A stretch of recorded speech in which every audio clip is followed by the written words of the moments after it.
Good morning and welcome to SPU's 17th Downtown Breakfast.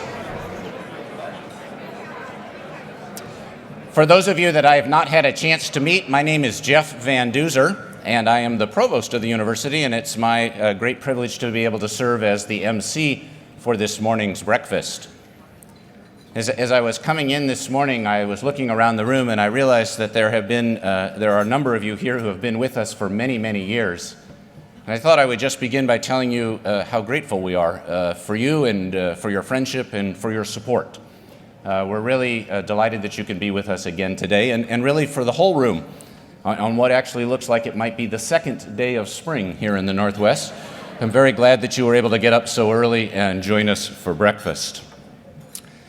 Our purpose in holding this event each year is to bring some of the key thinkers and writers of our day to the downtown community. We are an institution of higher education. We're located in Seattle, and we love this city. And we think a part of our goal, part of our mission is to serve the city, and one of the ways that we try to do that is by bringing these speakers who we hope will prompt some very good conversation and deep thinking. And I'll tell you, having heard Eric Metaxas on our campus yesterday, I'm quite confident today's program will be very much in line with that tradition. So we're very glad you're here. We're going to go ahead and get started. To kind of get the juices going this morning, we're going to start off with a song by our gospel choir. Our gospel choir is led by Dr. Stephen Newby. He's the head of our university ministries and the director of our Center for Worship. And then immediately following that, we're going to have an invocation by Dr. Denise Daniels. Dr. Daniels is serving as the interim dean in the School of Business, and by all reports is doing a terrific job cleaning up the mess that her predecessor left her. Will you please pray with me? Gracious Heavenly Father, we come before you this morning grateful for the many ways you have blessed us. You are the giver of every good gift, and we thank you for the gift of a beautiful Seattle day. In the new life we see blossoming in spring, we are reminded of the miracle of your grace and the hope of new life that we have in you.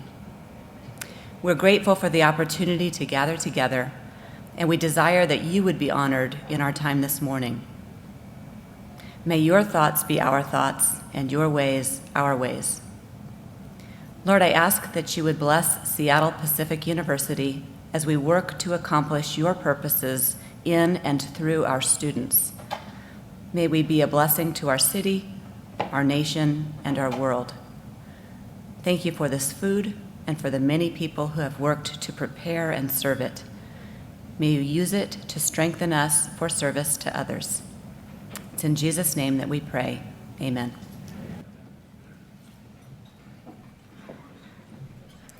And please go ahead now and enjoy your breakfast and conversation around the table, and we'll be back with you in a few moments.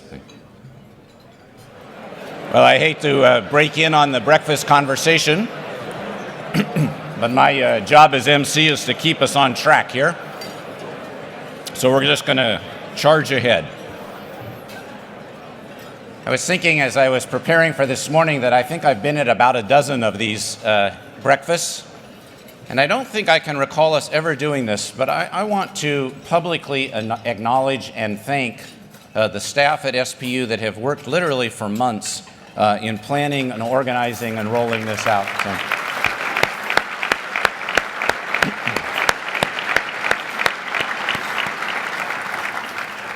I also want to thank you table captains. If not for you, we would not have anybody in the room, so we're delighted that you invited your friends.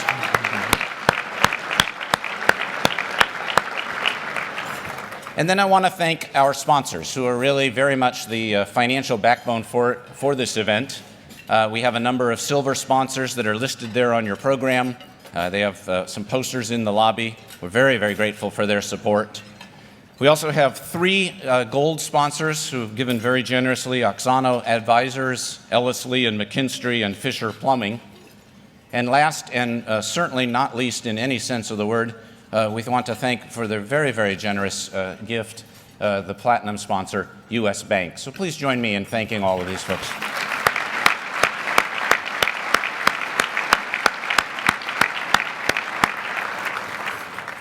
This morning we have the privilege of being joined by two former SPU presidents. Dr. Curtis Martin and Dr. Philip Eaton are here with us, and so welcome to you, and thanks for joining us this morning.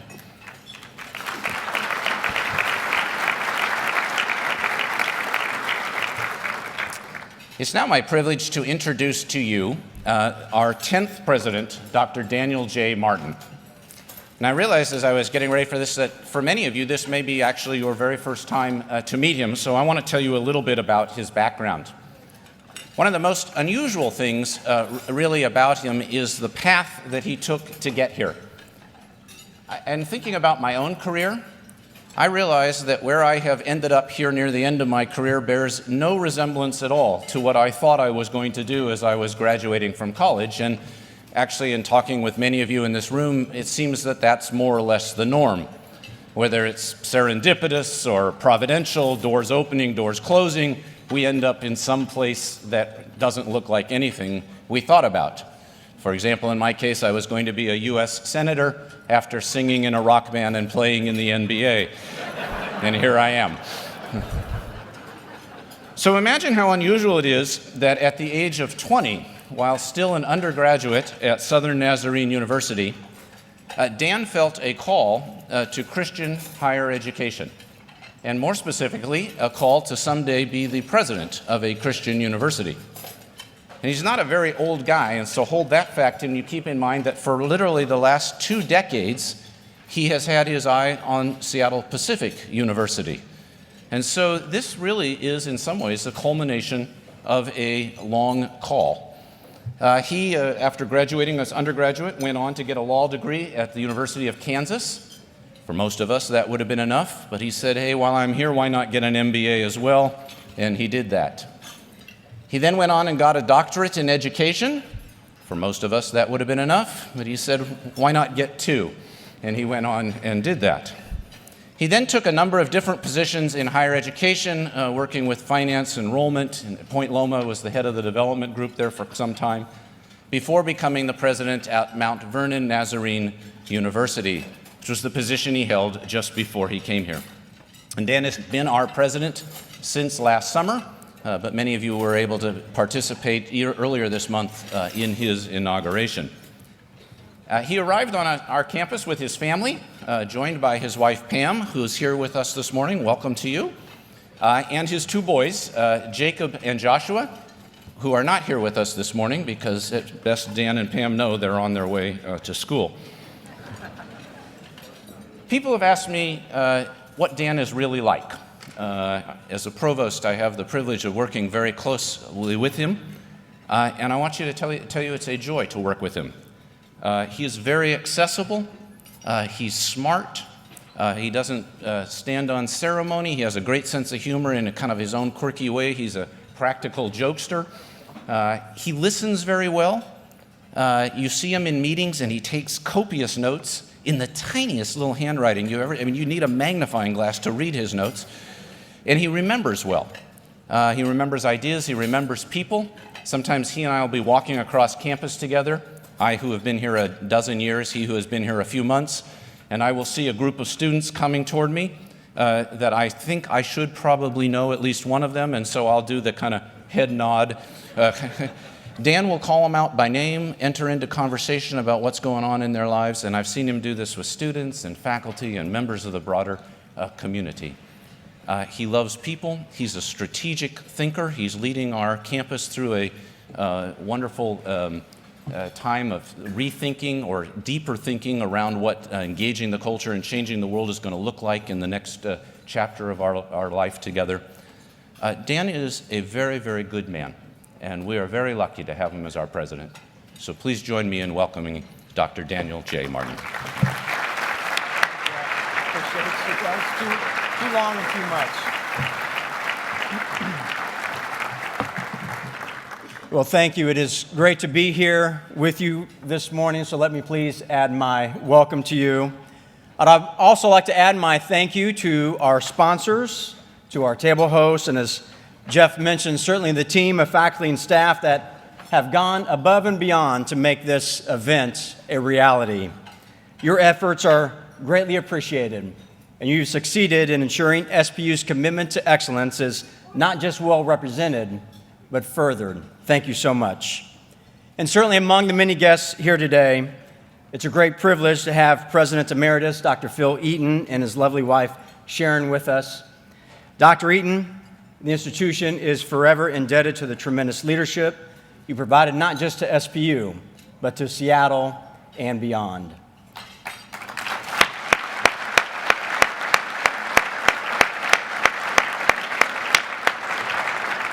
Since this is my first year at SPU, it's taken a bit of time for people to connect me with this role. About 2 months ago, I was traveling through the Phoenix airport, and an older gentleman came up to me. He pointed to the SPU logo on my jacket, and he asked me, "Are you associated with SPU?" I said, "Yes, I work there." And he said, "How's that new president working out?" Of course, I wanted to be honest. I felt I had to let him know, so I told him, "He's absolutely fabulous." Ultimately, I did confess that I was the new president and suggested that he would need a larger sample size to answer his question with any accuracy. But we continued chatting, and he told me that he was a former director of the Pacific Science Center. He mentioned he had hired many of our students and graduates over the years, and he found them to be the highest quality and caliber as both a person and a professional. His respect and admiration for SPU was certainly not a surprise to me, given that our distinguished faculty are present. We have a dedicated and professional staff, and extremely bright and gifted students. Beyond the SPU community, my family and I are enjoying the life, the lifestyle, and the beauty of the Pacific Northwest and Seattle. Like most people do before they move, I conducted some research on what would be our new home. As you know, Seattle is a special place, and I discovered that it's on many best of lists. Did you know that Seattle has been ranked number 4 for healthiest cities, number 5, America's most playful city, number 5, best college town, number 8, best cities for foodies, number 8, where to live to avoid a natural disaster. It's good. Number 16, best block party places. And number 41, America's manliest city. I believe we would have been ranked higher on the manliest scale, but unfortunately, our affinity for plaid is balanced out by our city's love for skinny jeans. However, it is this combo that was a primary reason that Travel and Leisure magazine ranked Seattle number 1 for best city for hipsters. Of course, as you know, colleges and universities are also ranked by one group or another. The most widely being known, the U.S. News and World Report, where SPU is highly ranked. We're ranked number 2 in the best value category. It's a category where an institution's academic quality and a student's net cost of attendance is taken into consideration. Although I've only been a part of the SPU community a relatively short period of time, I've discovered a depth and a breadth that rankings can't necessarily capture. Here are just a few of the current indicators of excellence at SPU. We welcomed our largest freshman class this last fall, 784 freshmen. Demand for an SPU education continues to grow, with our total fall enrollment last fall of 4,095. To better support and accommodate demand, we're beginning the construction of a new 150-bed residence hall this spring. Our students consistently score in the top quartile on national exams. This includes students across multiple disciplines, including students in our School of Business, dietetics, nursing, education, and psychology.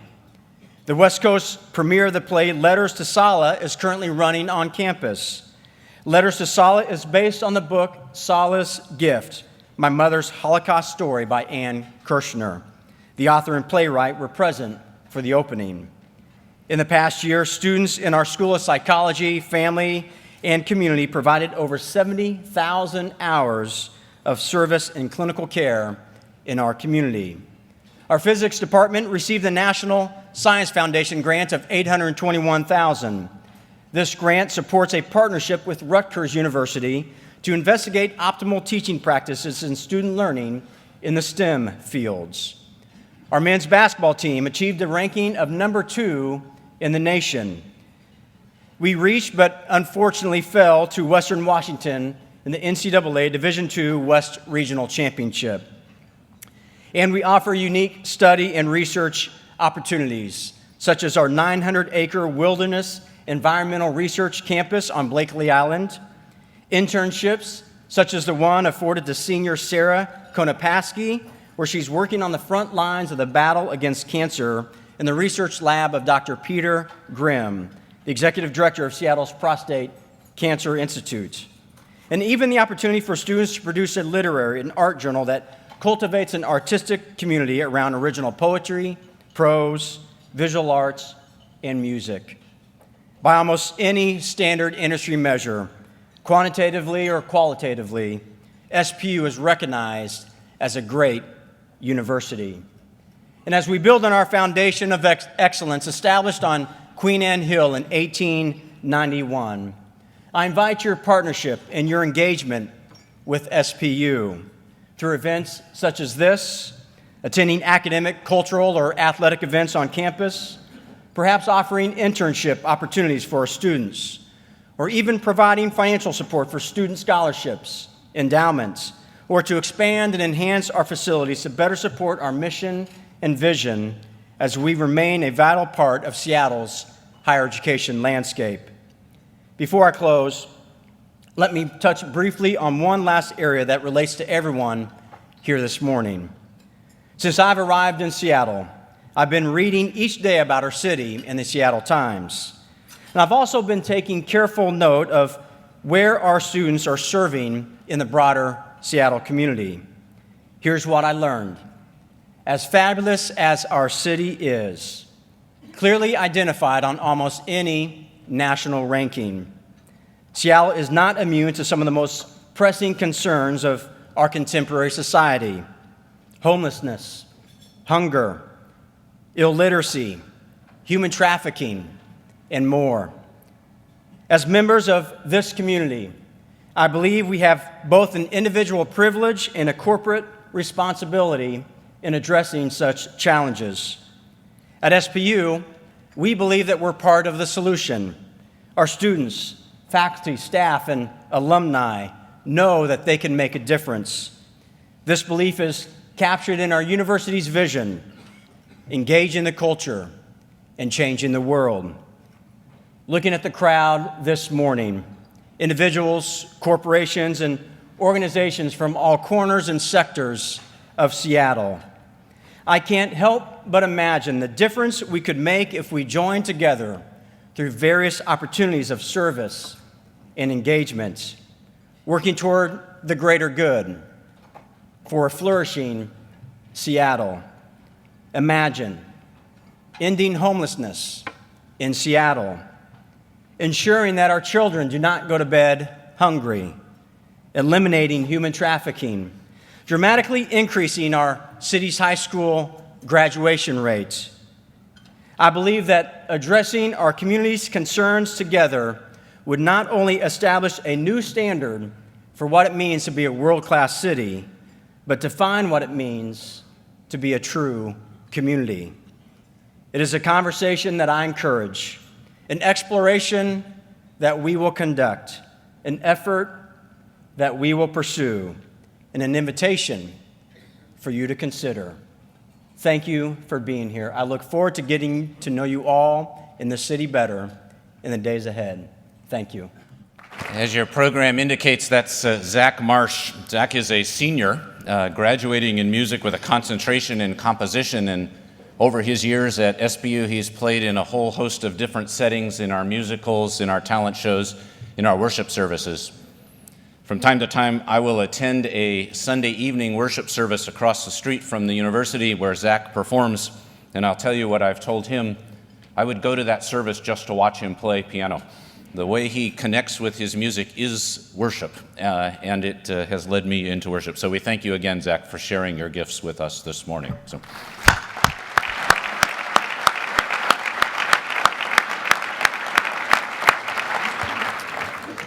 It's now my privilege to introduce to you Eric Metaxas. I confess that Eric is a challenging speaker to introduce. Stated most simply, Eric is an author, but that hardly begins to tell the story. I've read comments online where other people have tried to describe him in words like funny, or astonishingly versatile, or eclectic, or edgy wit, and deep thinker show up. He is the author of a New York Times #1 bestseller, Bonhoeffer, Pastor, Martyr, Prophet, Spy. But he's also written for VeggieTales, and Chuck Colson, and the Atlantic Monthly, and the New York Times, and many others. He's written biographies, books, short stories, children's books, movie reviews, essays, and poetry. And while attending Yale University, he served as the editor of the Yale Record, the nation's oldest college humor magazine. He's currently the voice of Breakpoint, a radio commentary that is broadcast on 1,400 radio outlets to over 8 million people. He has appeared on many other radio programs, such as NPR's Morning Edition or Talk of the Nation. He's been featured as a cultural commentator on CNN, MSNBC, Fox News Channel. And following in the footsteps of Mother Teresa, Bono, and Tony Blair, Metaxas was the keynote speaker for the 2012 National Prayer Breakfast in D.C., an event attended by the President, the First Lady, the Vice President, and many other dignitaries. He's the founder and host of Socrates in the City, Conversations on the Examined Life, which is described as a monthly event of entertaining and thought-provoking discussions on life, God, and other small topics. This series has featured such speakers as Dr. Francis Collins, N.T. Wright, and Os Guinness. He once moderated a debate between Bishop Spong and President Obama's former pastor, the Reverend Jeremiah Wright. He's the winner of numerous awards, including the 2011 John C. Pollock Award for Biography and the 2011 Christopher Award in the Nonfiction category. He's also recently received the Canterbury Medal awarded by the Beckett Fund for Religious Freedom. His work has been compared to the writing of Ogden Nash, Edward Lear, and Lewis Carroll. One of his children's books was hailed as the Goodnight Moon for the 21st century. Mark Helprin dubbed Metaxas as the true heir to the Far Side's Gary Larson. Woody Allen characterized his pieces as quite funny. Dick Cavett characterized him as the most eclectic Christian I know. I'm not really sure how to characterize him, so let me simply invite you to join me in welcoming Eric Metaxas, author, speaker, and lots of other stuff.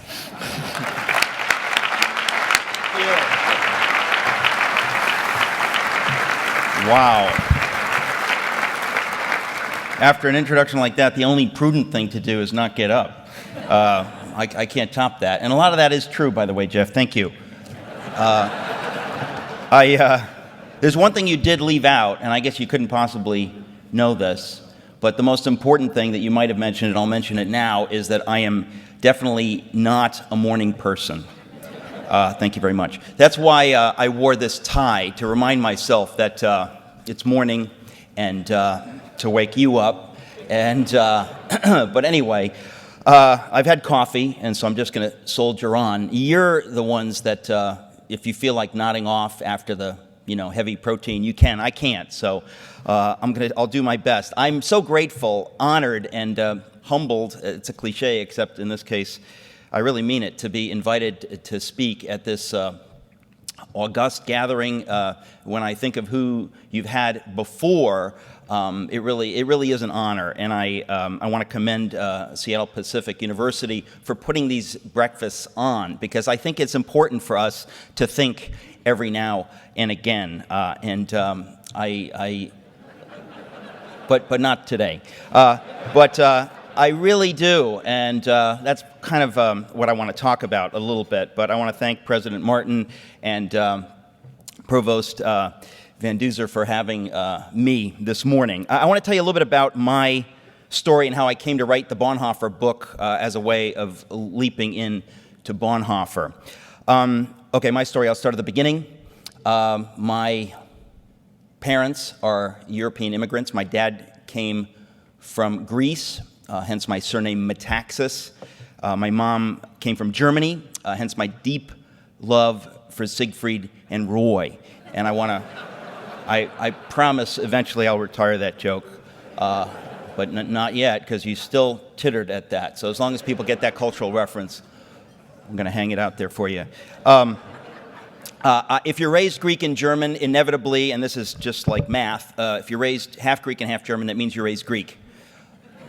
I know, it doesn't make any sense, but it's true. If you know anybody who's Greek, you can ask them, and they will explain to you that the most important thing in the world is being Greek. And if you're not Greek, what are you going to do? It's tough. It's very tough. For me, being half Greek was very tough. It was a strain on my parents' marriage because my mother, though she was not Greek, she tried. And you have to try. It's very important to try to be Greek. I was only 50%. I'm still, unfortunately, only 50% Greek. I try, but it's Greeks will tell you that not only is it the most important nationality, but their number one hobby tends to be being Greek. It's a whole. I won't go into it, but the real point of all that is to say that I had a strange upbringing, and I was raised in the Greek Orthodox Church. Now, this is part of what I want to say, is that for me, I had a wonderful cultural experience growing up in the Greek Orthodox Church, but it kind of ended there. And for a lot of the folks in this room, I don't know what your religious backgrounds are, but a lot of times where you go, on the weekends, whatever building you go to, sometimes it's mostly a cultural experience. And sometimes that can be a really wonderful cultural experience. And for me, it was a generally wonderful cultural experience. But it ended there. It wasn't really a religious experience. I never got to know who God is and whether the Bible is true or not true or what I really believe. And kind of a pity, because I ended up going to Yale University, which is only slightly secular, just a little bit more secular than SPU. But I don't want to beat them up. That's really only been for the last 210 years that they've gone in that direction. Before that, they were rock solid theologically. Yeah, right.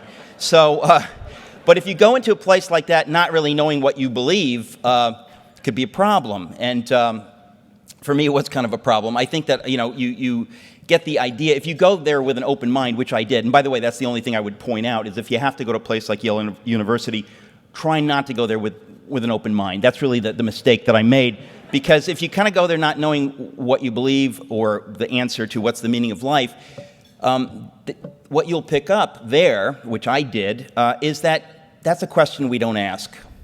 Don't ask that question, because we don't have really good answers for that.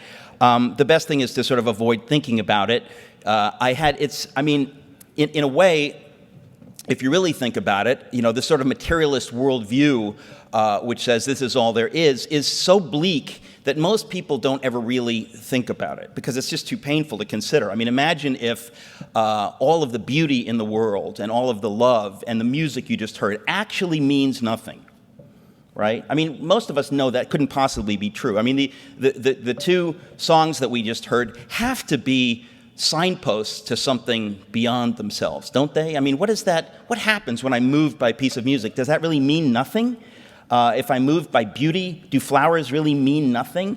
Does the love I have for my family, does it actually mean nothing? Is it really possible that those are just chemical quirks that evolution kind of set in place to perpetuate the species? Is it possible? I don't think it's possible. In fact, I would go farther to say it's not true. It's absurd. It's ridiculous. But if you live in a really secular culture that says, well, we don't ask those questions, you sort of live in what's, I guess, Sartre called bad faith, right? You sort of believe this and believe this. They contradict each other, but you don't think about that because you'd have to make a choice. And I think that we ought to make a choice. We ought to think about these things. What are these signposts leading us to something beyond ourselves? Can they really mean nothing? Well, as I say, my experience at Yale was that, yes, you don't ask those questions. Sophisticated people don't ask those questions. Sophisticated people on the coasts don't ask those questions. Flyover country, obviously, they need something. They need a crutch. They're simple people. They live in Ohio. No offense. And they need something. So I graduated, sure that sophisticated people don't ask those questions. Now I was an English major and wanted to be a writer. I knew I wanted to be a writer. I just had fallen in love with the Western canon and thought, my goodness, I really want to add to that if I could have the honor of doing so in any small way. And I knew I wanted to be a writer. Now, as I said, I think the key to life, if you feel that there are no good answers to these questions is to get a really good job after you graduate, and it'll all be over in a few decades, so that'll kind of keep you occupied. And on the weekends, there's like vodka and sports and stuff, and you don't really need to think about this. So, but my problem was, as I said, I wanted to be a writer, and so I didn't get a good job.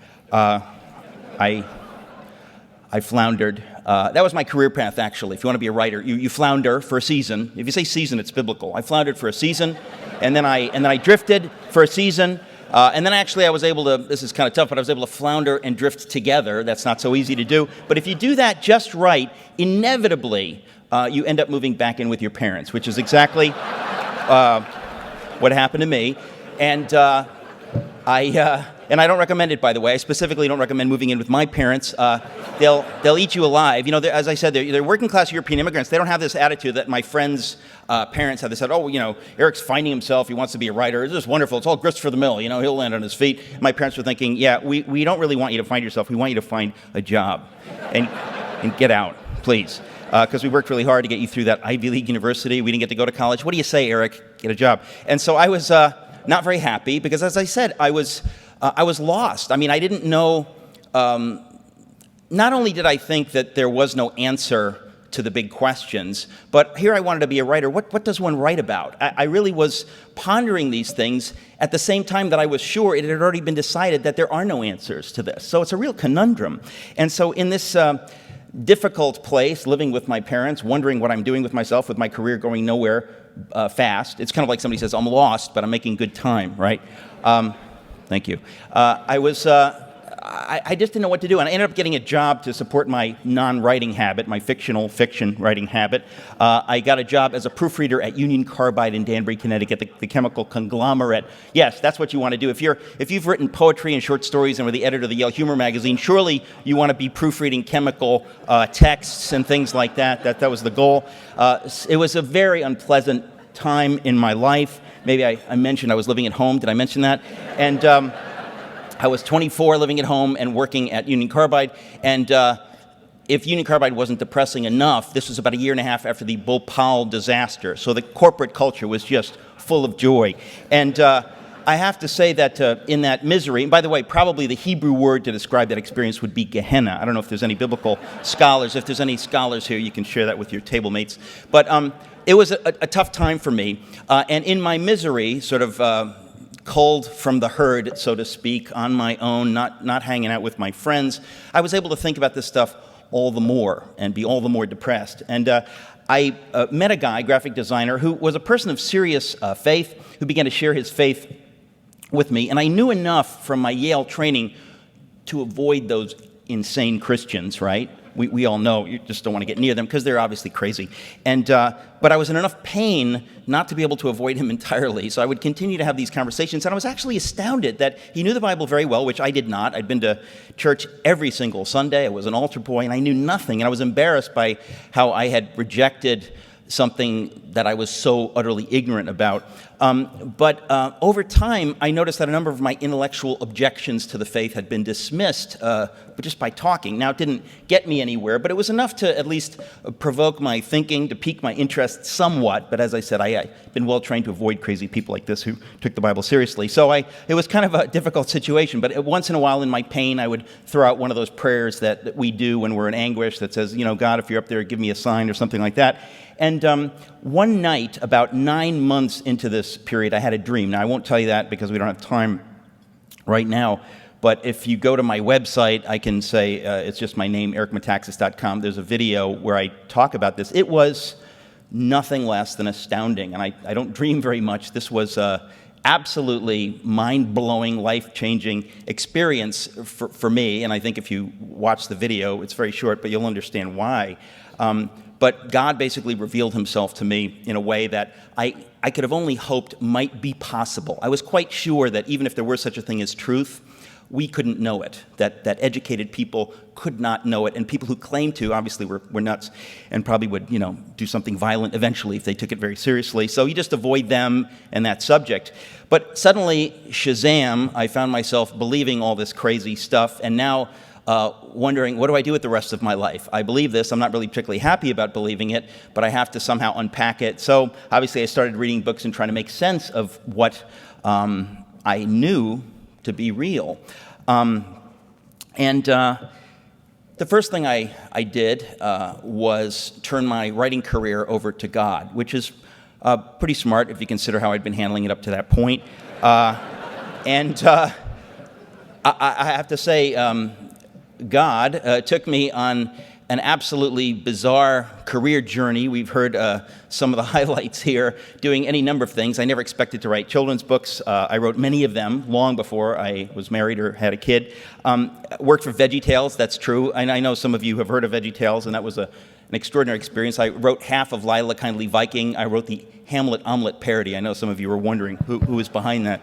That was me. And I had the even greater honor of being the voice of the narrator on the Esther video. I know that's going to be in my obit for sure. That's gonna make it. They still don't know it's a vegetable universe, so I don't know what kind of a vegetable I was. I'm a non-pictured narrator, you know. So, but obviously I was some kind of vegetable. I think it was broccoli. Rob, you can listen and tell me what you think. But I did such a good job as narrator that to this day I'm still the narrator on that video. If you pop it in, even the old VHS, I'm still on there. So it's got to say something.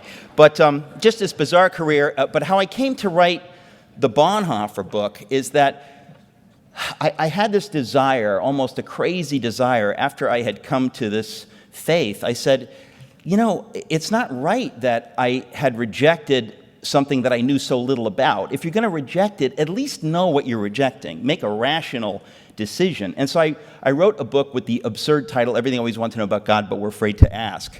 And it wasn't literally everything you want to know about God, but we're afraid to ask, because I wrote a sequel called Everything Else You Always Want to Know About God, But We're Afraid to Ask. But I thought I want with some humor, but, you know, just to have a Q&A about, you know, what the Bible says and who God, all that basic stuff that I'd learned nothing about growing up in the church, ironically, and then at Yale, not so ironically. I said, this is it's certainly interesting to anybody, and so I wrote these books. But the point is that I found myself, when the book came out, on CNN talking about it. Now, if you watch CNN, you may notice that they don't have Christian apologists on all that often. Yeah. You noticed that? Yeah. And so I thought, boy, I'm going to get some really hard questions. I'm going to be on CNN talking about God and all this loony stuff, and they're going to let me have it. Instead, I get the softball question. The woman anchor in the afternoon said, so you've got this thing in here about history, about Wilberforce. Tell me about that. What's that? And I thought, Wilberforce, is that in the book? What? And I had to think, and I realized, oh yeah, I put this tiny little thing, like four sentences or 3 sentences about Wilberforce, a man who took the Bible very seriously, and so seriously, in fact, that it led him to change the world, to lead the battle for the abolition of the slave trade in the British Empire because of his faith. And I thought, it's an amazing thing, so I just put it in there. But this woman asked me to talk about it, so I'm suddenly talking on national TV about Wilberforce, which leads a publisher to ask me, would you like to write a biography of Wilberforce? There's a movie coming out called Amazing Grace, and there have been other biographies about Wilberforce before, but most of them by British authors, and so they horribly, misspell words like honor and favor, and we really need to kind of get a proper American version out there. And so I thought, let me pray about this. I really never wanted to write a biography. I always consider myself far too self-centered to want to spend that much time thinking about somebody besides myself for any period of time. But it's one of these weird cases where I said, yes, I think I should do this. And so I wrote this book about the truly great William Wilberforce. And it was a tough experience because, if you're writing a biography and you haven't written biographies before, you kind of want to get it right, and you want to make sure that everything in there is accurate. And everywhere I'd go around the country after the book came out, people would say, oh, Eric, well, who are you going to write about next? Who are you going to write about next? Some people asked me, about whom will you next write? Thank you. And I have to say that, I had never wanted to write the first biography, much less the second. But if you hear something often enough, it'll get you thinking. And I began to wonder whether I ought to write a second biography, because there was one person whose life, in my mind, rises to the level of Wilberforce, to capture my heart and imagination and mind, and that's Dietrich Bonhoeffer. Now, Bonhoeffer, it was the summer that I came to faith. A friend at Union Carbide who'd shared his faith with me and was talking to me, gave me a copy of Bonhoeffer's The Cost of Discipleship and says to me, Eric, have you ever heard of Bonhoeffer? And I said, no, who's Bonhoeffer? And he said, so Bonhoeffer's a pastor, theologian who, because of his faith in Jesus, stood up for the Jews and spoke against Hitler. And I said, what? are you kidding? There's a guy who, because of his Christian faith, stood up for the Jews in Nazi Germany. And he says, yeah, and he was, got involved in the plot to kill Hitler and was killed in a concentration camp right before the end of the war. And I thought, you've got to be kidding me. How have I never heard this story? This is just amazing. And then I recalled that I had attended Yale University. And yeah, it just struck me. And so I thought, this is such an amazing story. And I was kind of scandalized, as I often am when you hear something. I say, how is it possible that I didn't hear this before? This is ridiculous. What an amazing story. And I read Bonhoeffer's book, The Cost of Discipleship, which this friend gave me, and I started thinking, this is outrageous. Who is this guy? I've never encountered this kind of Christian faith. I mean, this guy was a super genius who had this transparency about rationality, about life, about that. I thought, boy, the integrity and the transparency and the authenticity of this human being is tremendous. That alone is astounding. He's certainly not crazy. He's certainly not stupid. He is certainly not cowardly. Who is this man? I was so moved by the story, but I was further moved, I have to say, because, as I mentioned, my mother is German, and she grew up in Germany during this horrible period. My grandfather was killed in the war. He was 31 years old. My mom was 9. And so this has haunted me. My grandfather was a genuinely reluctant German soldier. He was, my grandmother would tell me that he'd listen to the BBC with his ear literally pressed against the radio speaker, because if you recall listening to the BBC in those days, you could get in big trouble. And so he died at age 31. My book is dedicated to him, my Bonhoeffer book. I'm named after him, Eric. And when I heard the story of Bonhoeffer, I thought, this is a man who spoke for people like my grandfather and for countless Germans who were not on board and who were carried along in this horrible period which destroyed a nation and a culture so great, I had no idea until I wrote the book what was lost. But it really spoke to me because I've always puzzled, how did this possibly happen? If you believe evil doesn't exist, how do you account for what happened? The horrors beyond horror. How do you account for that? This always haunted me as a German, and so the story of Bonhoeffer really captured my imagination. So all those years later, when people would say, about whom will you next write? I thought, maybe Bonhoeffer. And so I did write the book about Bonhoeffer, and it was very difficult to write, very tough to get it published. I had to switch publishers. It was a very painful experience. I had to leave the first publisher. I would never mention them by name. I'll tell you their initials, Harper 1. And, oh my gosh, let that stay in the room though. And so, but it was very tough, very unpleasant experience, but I really felt that this book needed to get out there. Nobody ever could have possibly convinced me that this book would do well. Nobody is more shocked than I that it has been a bestseller. In ebooks, it was literally #1 on the New York Times list. These are not the kind, I'm not used to success, if I haven't made that clear. I'm used to struggling, and most of us are, right? You're used to struggling, and you hope that someday things will work out. But it was very tough, bitter struggle for us, trying to live in New York City, where I live with my wife and daughter, I didn't mention. And they, to have this book be such a trial to get it out there, but I just thought, as long as it does okay, and then I can move on to the next thing. But the book seemed to strike a chord or two, and again, nobody's more shocked than I am, but there's something about this story which speaks to people in, I would say, a unique way. As a result of this book, I've had the honor of meeting 2 U.S. presidents, Harry Truman and James Polk, and I would say, I always forget, it might not be those 2. Actually, no, it was George W. Bush. I spent an hour with him in his office in Dallas discussing Bonhoeffer, and I had the honor just a year ago of meeting President Obama. Extraordinary. The book, as I say, it seems to have struck a chord. It's been translated now, I'm just amazed to say, into 15 languages, and it will shortly be translated back into English so we can all read it again, and I'm excited about that. So, in any case, that's my strange story about how I came to write the book. Now, briefly, I want to tell you about Bonhoeffer himself in the minutes that we have left. Bonhoeffer is such an extraordinary figure. It's difficult to get him right. I wrote the short version of him in my new book, which is just out, I think, this week, called 7 Men. So if you want to read the really short version, it's in there. But the longer version is closer to 600 pages, and I apologize.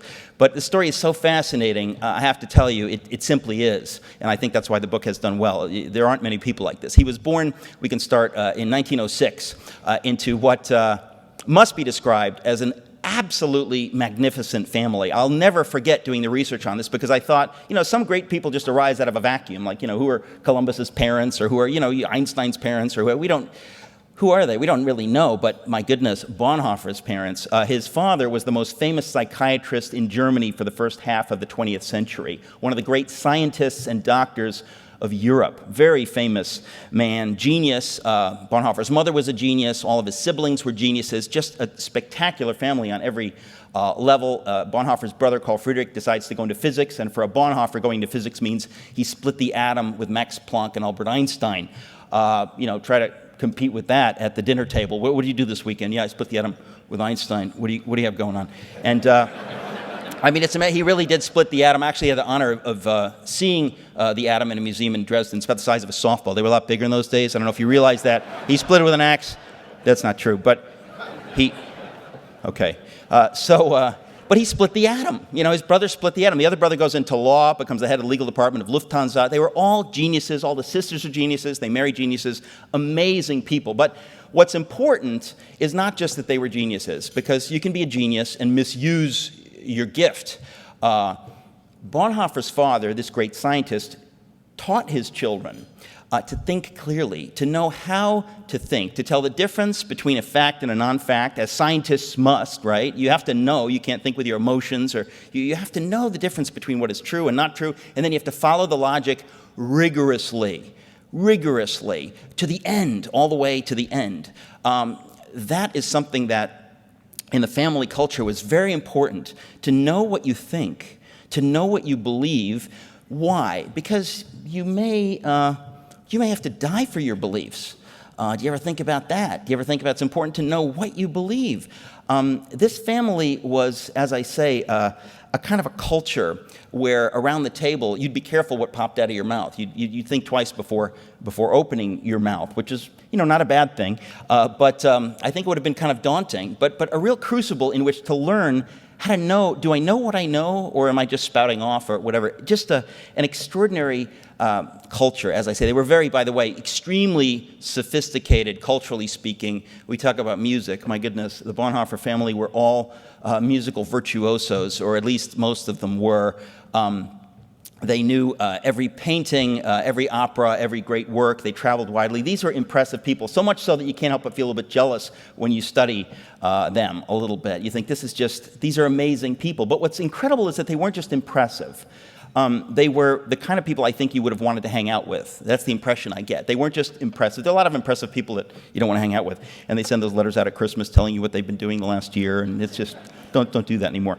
And the font gets so small, you need a jeweler's loupe because it's just so impressive. But I have to say that they weren't merely impressive. You get the impression that they were very kind people, that they were very tolerant in the best sense. They took truth very seriously. They didn't say, well, it doesn't matter, whatever you believe.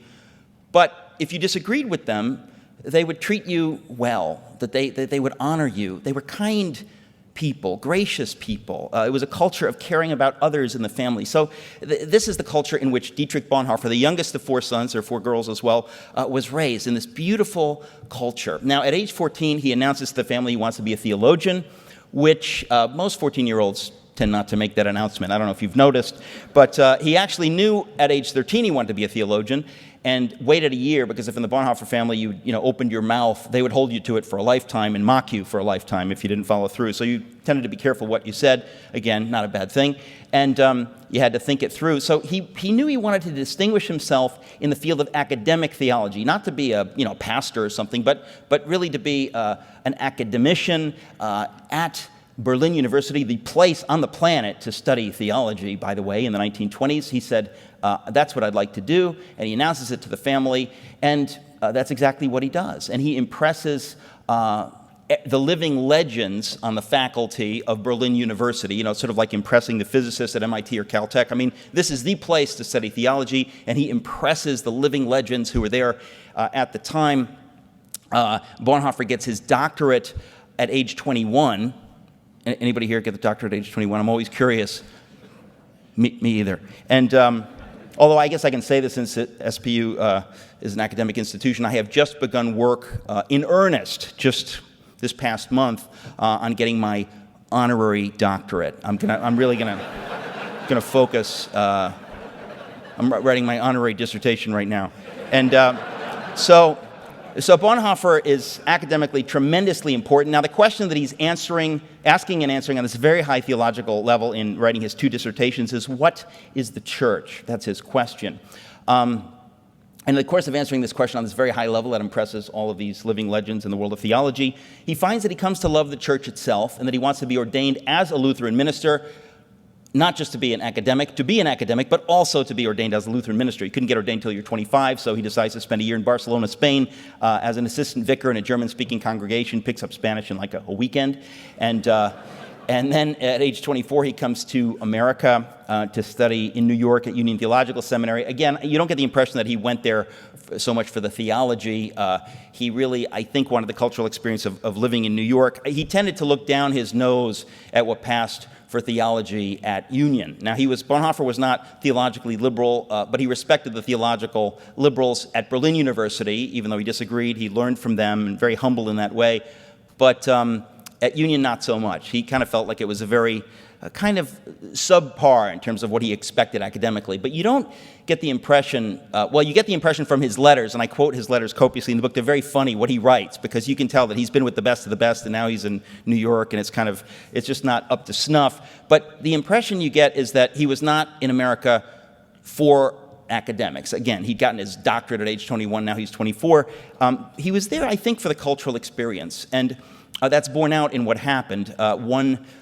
He arrives in September of 1930 and very quickly befriends a fellow student, an African-American from Alabama named Frank Fisher. And Frank Fisher invites Bonhoeffer to Abyssinian Baptist Church in Harlem. Bonhoeffer, being culturally tremendously curious, says, I would love to go. And on Sunday, goes with Frank Fisher to Abyssinian Baptist Church. And what he experiences in that church, to cut to the chase, totally changes his life. He's seen a lot, but this church, he'd never seen anything like it. It's probably the largest congregation, I think, in America at the time, obviously African-American, in Harlem. And what Bonhoeffer sees there is simply transcendent. He sees people who are not playing church. They're not, church attendees. They are the church. He sees people who are clearly alive in their faith. He sees people who have obviously suffered. African Americans in 1930, they're no strangers to suffering. So this was very real for them. And the worship of God in that context was absolutely unprecedented as far as he was concerned. The music was not mere music, glorious as it was. It was worship. It was real. The Bible was not talked about as a text or as a rule book, but as a living word of a living God, which is intended to touch our lives and transform us.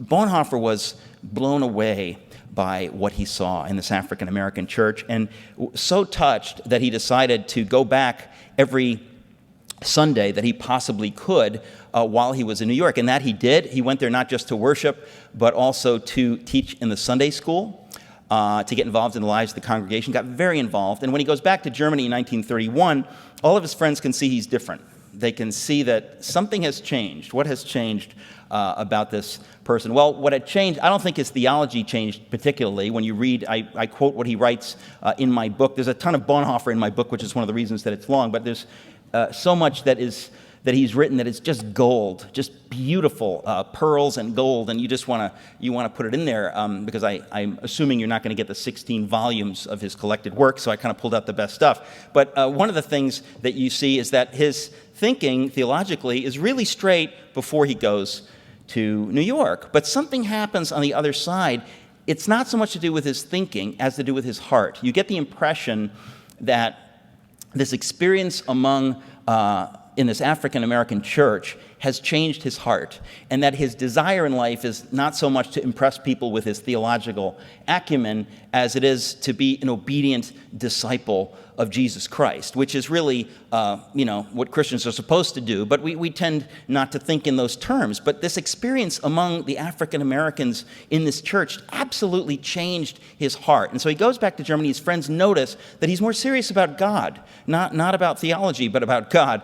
And Bonhoeffer had changed. I think he speaks from behind the lectern at Berlin University about the Bible as the Word of God, not merely as a text. He begins to say things which you wouldn't hear in theological circles of Berlin in that era. But he was so brilliant he could sort of get away with it. But not only had he changed, Germany had changed. When Bonhoeffer left for New York in 1930, the Nazis were the 9th largest political party in the Reichstag. When Bonhoeffer returns in 1931, they are the 2nd largest political party in the Reichstag. And Bonhoeffer can see better than anyone, I think, literally, that the Germans are turning toward National Socialism without really understanding quite what they're getting into. And he seemed, for a number of reasons, the title of my book is Bonhoeffer, Pastor, Martyr, Prophet, Spy. There's almost this prophetic element. I shouldn't say almost. There is a prophetic element with Bonhoeffer where he seems to see what others don't see. He begins to talk about it. He begins to say to his fellow Christians in Germany that what is happening here is trouble, and you don't realize it. You're not fighting it, you're not seeing it, you're not standing against it, and you'd better see it and you'd better stand against it because we're going to be in big trouble. Germany had turned in their desperation, if you've read the book or you know the history, that the Weimar Republic, this period between the wars, was so painful for Germans. I mean, we talk about economic problems. I laugh because, the people were starving. It was so bad that you have to have some grace that people will do desperate things. So they're looking for a way out of this hell, the humiliation of having lost the war and the economic misery brought about in part by the Versailles Treaty. In this misery, they turn to National Socialism, most of them not having a clue or the beginning of a clue of where this is leading. But Bonhoeffer somehow could see, and he begins speaking out against it. He says at one point in 1932, I think, that in Germany, Christians can only have one savior, and that is Jesus Christ. Now, that's a very pointed thing to say when an entire nation is looking to Adolf Hitler as a messianic figure, which they absolutely were. And they were theologically and biblically ignorant enough not to see how this was a problem. Bonhoeffer tries to wake them up. In 1933, Hitler, of course, becomes chancellor. 2 days later, Bonhoeffer gets on the radio, gives a famous speech in which he decries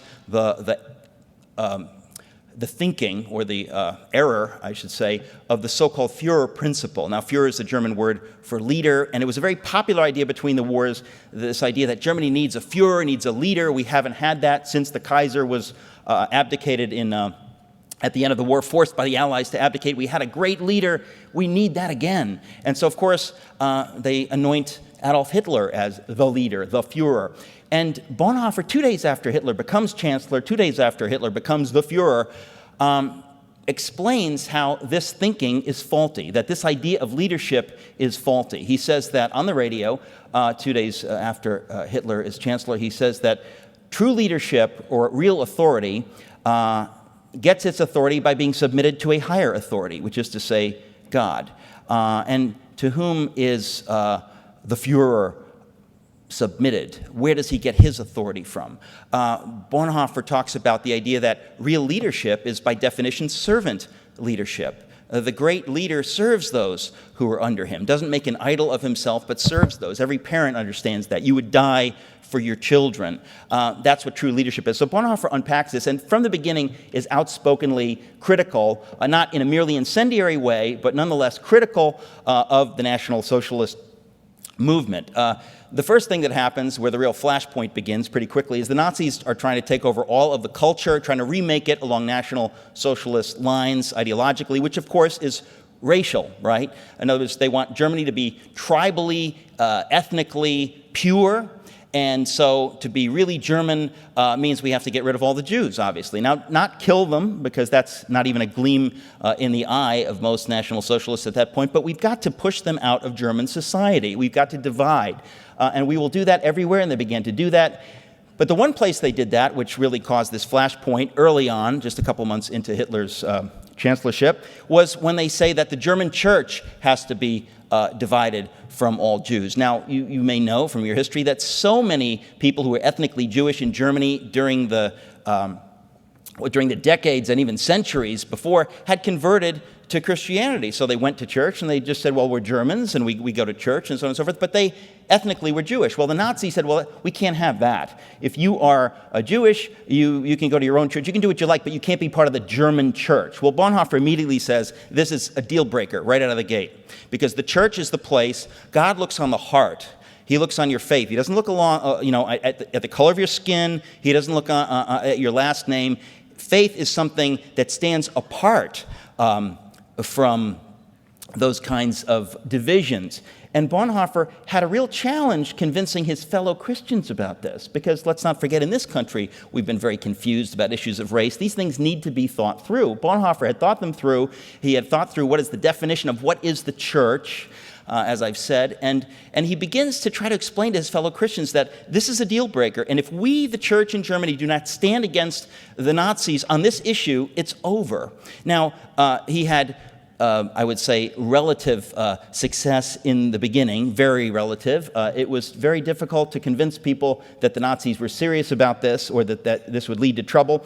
In 1934, Bonhoeffer, a number of his colleagues, write something called the Barmen Declaration, where they finally get it enough to say that we've got to separate from the Nazified Reichskirche, the state church. We can have no part in this. It's utterly heretical, has nothing to do with God and nothing to do with Jesus, and we won't have any part in it. So we're going to start something called a confessing church, which they do, which in some ways is a high watermark, but it really doesn't go past that. It's a moment where 6,000 pastors sign this document. They effectively making themselves marked men, as far as the National Socialists are concerned, but rather bravely separate from the Nazified state church.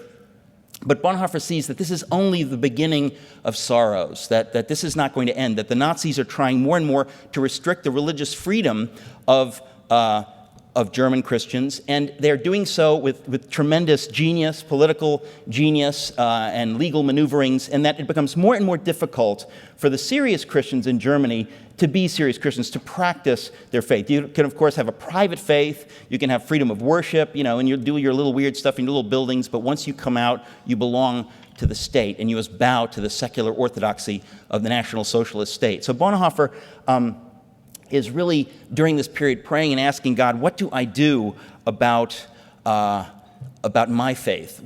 How can I serve God in Germany? And just because of time, I won't give you the details, but the highlights are that he begins to lead an illegal seminary, trying to train young would-be pastors. And what does it really mean to be a pastor, a Christian leader, a man of God? What does that look like? How do you stand against evil unless you really have a solid faith, not just an intellectual faith, but you have to know, again, what you believe, because it will matter. It'll change how you live, and it will certainly change how you die, and you will die.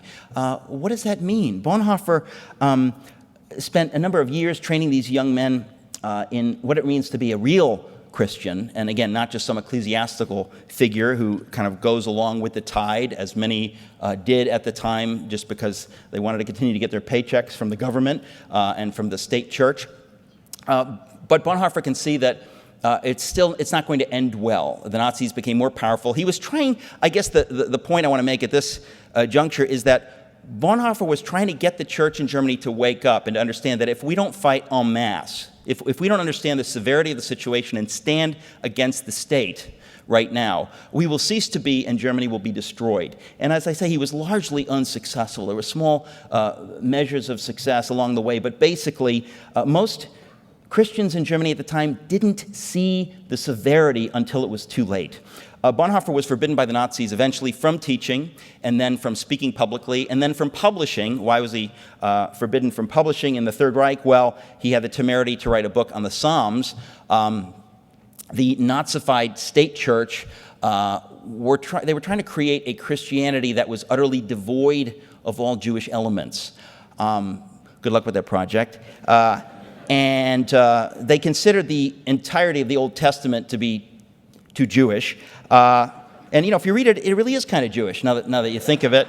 And they decided, we're going to just dispense with that. We're going to kind of create a quote-unquote German Christianity in our own image. And to write a book on the Psalms, which are in the Old Testament, was a sharp stick in the eye of the Nazi leadership. And so Bonhoeffer was forbidden from publishing any longer. And by the way, the book he wrote, the Psalms, the prayer book of the Bible, it's a magnificent book. I recommend it to anybody who's interested in the Psalms. What a book that is. But that did it for him. Bonhoeffer sees that it's becoming almost impossible to do anything in the Third Reich anymore, and he's praying, asking God to lead him. The war is coming. Bonhoeffer knows he can't fight in the war. Why? Not because he's a pacifist in the standard sense that we have. I mean, I think a lot of people have sold Bonhoeffer over the years as a Vietnam-era pacifist, and, had he lived, surely he would have been the third guy in the bed with John and Yoko, and that's... Yeah, you've all dated yourself by tittering. You understand that. You understand. I think that Bonhoeffer was just the kind of a person who knew that because of his faith, he couldn't fight in Hitler's war because it would have been a war of aggression. It wasn't a just war, if you subscribe to that. It was a war of pure aggression, revenge. Bonhoeffer saw this and he thought there is no way that he could stand before God if he were to pick up a rifle and participate in this war of naked aggression. But what do? You can't be a conscientious objector. Well, what he does is he goes back to America. He has a number of friends, the famous theologian Reinhold Niebuhr among them, pull strings to get him out of Germany so he can escape and go be away from what is going to happen and let it sort of happen and then, preserve his life so he can teach and do what he's going to do another day. So he goes to America in June of 1939, right before the war breaks out. But no sooner is he on the ship than he begins to think maybe he's missed God. He begins to wonder why he's so anxious, why he doesn't have what we would call the peace of God. He gets off the ship in New York City and almost immediately informs the people who are welcoming him, thrilled that he's there, not just because they want the benefit of his theological genius, but because they think they've saved his life, they've prevented him from going to concentration camp. He informs those people, well, I think I'm not going to stay as long as I thought. So they're tremendously disappointed. And every day that goes by, Bonhoeffer's praying. Now, in that chapter in my book, I quote his journals and his letters, and it's extraordinary. You can almost see him wrestling with God, asking God, what do I do? What do I do? Within a short period of time, he determines that not only is he going to stay not very long, he's going to go back immediately. And 26 days after he gets off the ship in New York City, he gets on another ship and sails back across the Atlantic. Now, if you think that's brave, it is. He did not know what he was facing. He did not know what he would do exactly. But this we can say, he knew that he felt that he knew that God was calling him to return to Germany to stand with his people during this time. And Bonhoeffer is the kind of guy that if God speaks, you obey, which, by the way, I recommend. If it's actually God, if it's just something you ate, probably not. But if it's actually God, you need to obey. Bonhoeffer knew there's no choice here. This is very simple. And he goes back. Now, the question is, what's he going to do? And this is where it gets crazy. His brother-in-law was one of the leading figures in German military intelligence. German military intelligence was, in fact, the center of the conspiracy against Adolf Hitler. Not many people knew that because it was a conspiracy. Right. If you're part of a conspiracy, you might want to keep it quiet. So Bonhoeffer decides at this point to go from being somebody who was giving theological and moral encouragement to the members of the conspiracy, because he'd been around the edges of that, and that had been lots of his family members were involved in these conversations. But he decides to officially enter the conspiracy, hence the title of my book, Bonhoeffer, Pastor, Martyr, Prophet, Spy. He becomes a double agent, recruited by his brother-in-law now to work for German military intelligence. So ostensibly, he's going to be serving the Third Reich during a time of war, finally, stepping up to the plate, putting his differences aside to defend the fatherland. After all, we're at war. But secretly, what he knew what he was going to be doing, and his brother-in-law knew, and his family knew, and his friends knew, that he's going to be involved officially in the conspiracy against Adolf Hitler.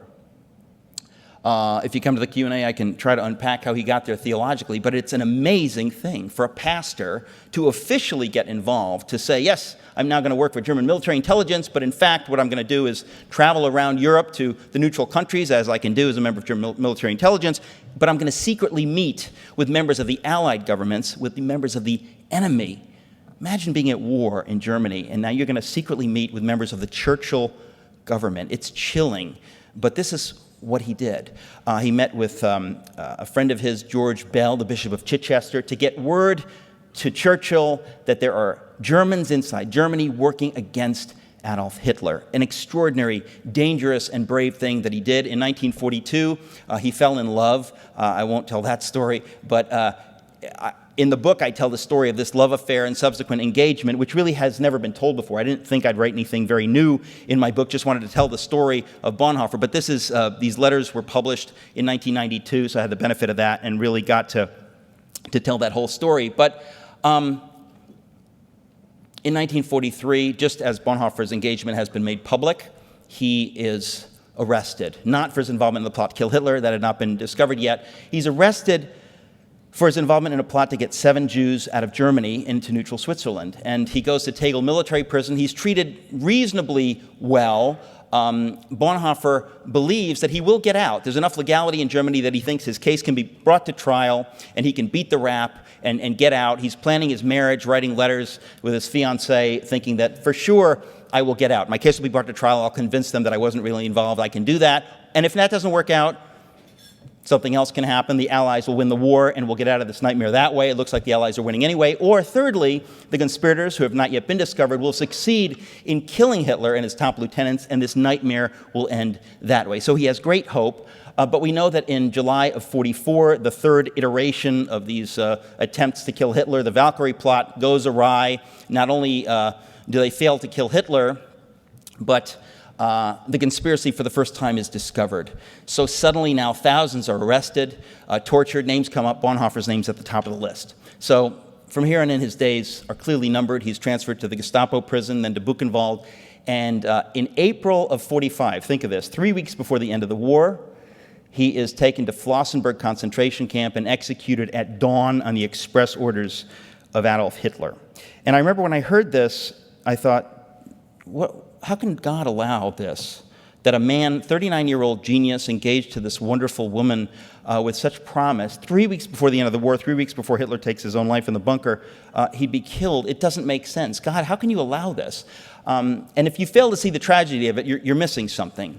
On the other hand, I think Bonhoeffer would be the first in line to rebuke you if you only see the tragedy. Because Bonhoeffer, when he went to his death, and we know this, he went to his death with the peace of God. He knew that he'd been following God and obeying God all through this period, praying constantly and saying, lead me, lead me, lead me. And when he went to the gallows, he knew that he was going to the arms of this God whom he'd been obeying and loving and worshiping all these years. This was not for him a metaphor or hope.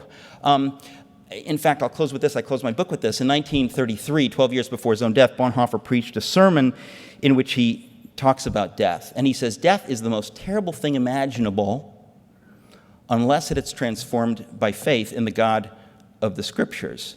Because that God has defeated death. And if you claim to be a person of faith, then you know that. You don't hope that. You know that. And if you don't know that, you need to know that. You need to determine whether that's true or isn't, because it will determine how you go to your death, and we will die. And it's significant, and you need to know what you believe. And if you know that, it will change not just how you die, but how you live, because you will live without the fear of death. There's a freedom that cannot be found in any other way. And Bonhoeffer preaches about this in 1933. He even says that anyone who has ever glimpsed the kingdom of heaven is from that hour homesick to be with God, knowing that that is his true home. And so Bonhoeffer is asking his congregation, as I ask you now and as I ask myself, have you glimpsed the kingdom of heaven? Do you know that this is actually true? Because if you do, it changes everything. It changes everything. It must. And so the question is this true? Do you know what you believe, or are you just floating along saying, well, who's to say? I think that these are questions which can be answered. These are questions which are worth considering. Bonhoeffer spent his life exhorting people to think about these things, to know what you believe, because it will matter. There will come a time when it matters whether you believe that. or simply hope that. You need to know this is true. So Bonhoeffer goes to his death with the peace of God. It's an extraordinary picture, and I think it's a gift to us to see the life of this man of profound integrity and authenticity. It's really breathtaking, his mind and his life, because it's an encouragement to us. If this person can know that and go to his death knowing that, surely we can too. And I would even go a step farther and say that it's God's will that we do. So it's not like you're on your own. It's a big puzzle. You probably won't get there. God is with you. He wants you to know what is true. He wants you to determine, as a scientist would, is this true or not? Not to simply float along, not to take the cultural cues that, who can know, that, all that beautiful music and these beautiful flowers and the love you have, and who's to say what it is?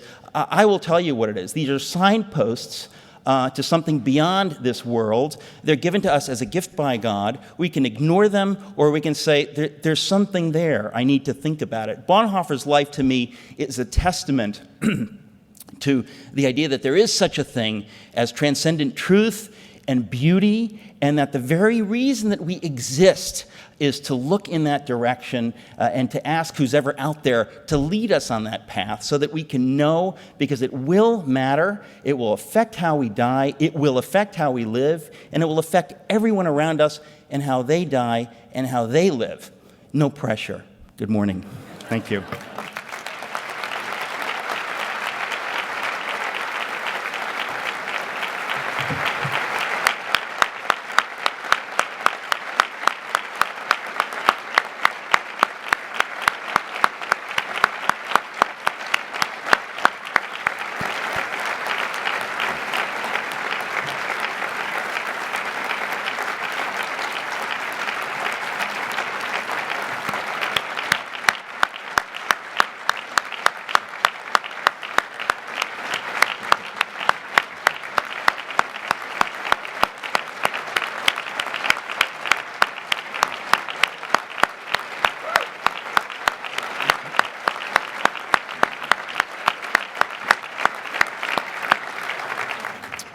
Well, this brings us to the close of our time. I have 3 quick announcements for you.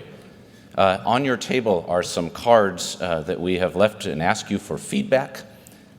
We would love it if you would tell us what you've liked, what you would prefer we do differently, ideas for speakers. We ask this every year and we get very few comments. That may be because we're perfect, but I think it's more likely because you're in a hurry. And if you will just take a moment, we'd be very grateful. Secondly, if you'd like to explore more of some of this thinking about Bonhoeffer, Eric's books are for sale in the lobby, and you can pick one up there. Or the third point, if you'd like to continue this conversation, you are all invited immediately following the breakfast to the Fifth Avenue room right across the lobby, where Eric has graciously agreed to an extended Q&A time. So we hope you'll all come. If you do all come, it'll be a little crowded, but that'd be great. But we would welcome you there. Otherwise, we are done. If we don't see you between now and then, we hope we'll see you again next year. Thanks very much, and go in peace.